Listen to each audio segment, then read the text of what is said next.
Hi, I'm Katie Hacker, your host. Today we stitch our way to beautiful detailing. Take a look at this bracelet. The secret is using blanket stitch to keep all of your rows nice and evenly spaced across the cuff. So let me show you how to get started. I'm using thermally bonded beading thread. I have a leather cuff, and I've chosen some beautiful variegated color stones. I like the rondelle shape for this pattern. And I also use some 4mm rounds. You'll see I have antique brass, gunmetal color, and copper. And it's nice when they all come together on one strand and you can just kind of blend them in because it really matches the warmth of the stones. So what I'll do first is string this pattern onto my thread. Now I don't have a stopper here because I'm going to tie the ends together on the back of the bracelet. So you just want to be careful as you're doing the tie that you don't lose your beads off of the thread. So what you'll do is just tie a square knot here to get started. And that's over, under, and through.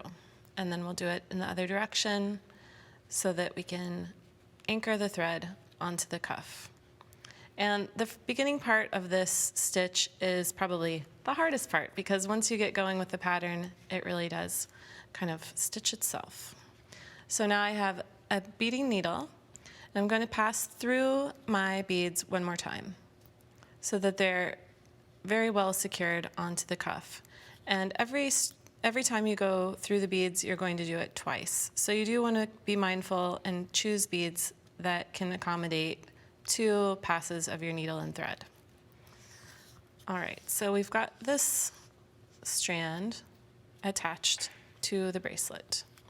And now what we'll do is pick up, we're going to take 6 of our little metal faceted cubes.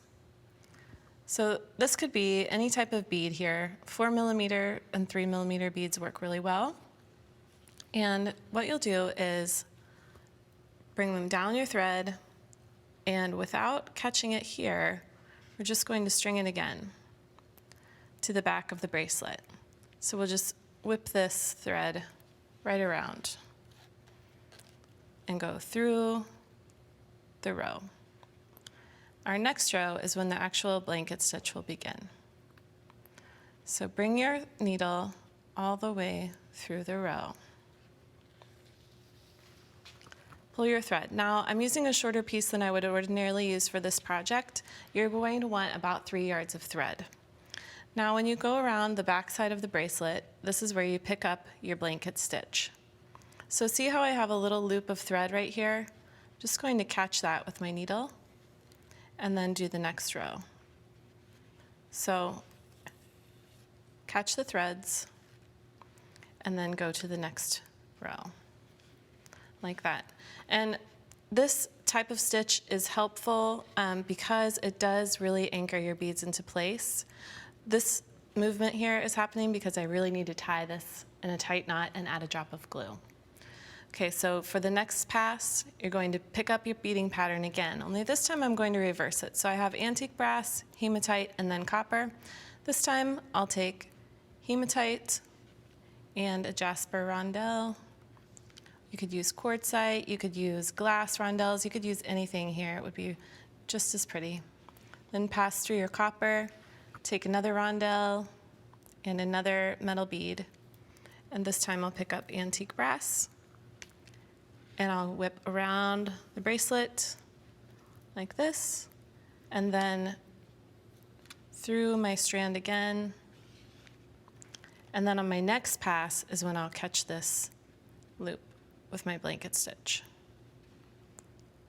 So bring your needle through all of your beads and then down. See, I have my loop here. I'm going to pick it up for my next row.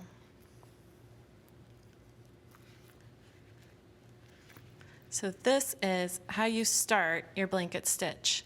Then you'll repeat all of your rows across the bracelet. And when you get to the end, let me take a look at the finished one here. I'm just going to flip it to the edge. Can you see how all the stitching is going along the top of your bracelet cuff here? And this is really holding the beads in place. And see how I can even, when you're wearing this too, it's important that those are nice and anchored down. Otherwise, they're going to slide around a lot. So you're going to keep a very tight tension as you're making that blanket stitch around the cuff. Now the other edge doesn't have that loop. It just has this double strands of thread. It's kind of hard to see because they're black, but you see the idea is that you have each of them fairly evenly spaced. And you have a pretty neat and tidy backside as well. I had to add an extra piece of thread here, so I tied it together and added a drop of glue. And then at the end, all you'll do to finish is tie your ends in a nice knot. And one little tip, you might notice a difference about the leather cuffs here. This one has our plain shiny snap. This one I added a snap cover, and that's just a way that you can customize any type of store-bought bracelet by adding your own snap covers. And to do that, you would use industrial strength thread. So take a look at these different rondelles and how beautiful they are. I think that you can use so many different kinds of beads to create this same beautiful bracelet. You've got stone, ceramic, glass. And when you do add thread glue, you always want to think about glue that's flexible.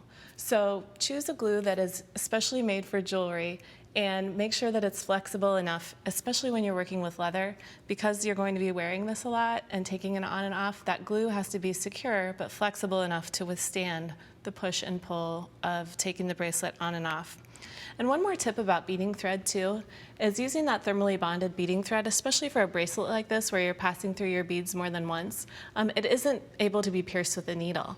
So because you're passing through several times, it is very helpful to use that type of beading thread. And always use the largest size of beading thread that will be best for the holes size in your beads. So like I said, you're going through those beads twice. You want to be sure that you have a thickness of thread that will be able to be accommodated by the hole sizes on your beads. So when you're finished, you can tie those ends and glue it, and you have a beautiful cuff bracelet. You'll wear it every day.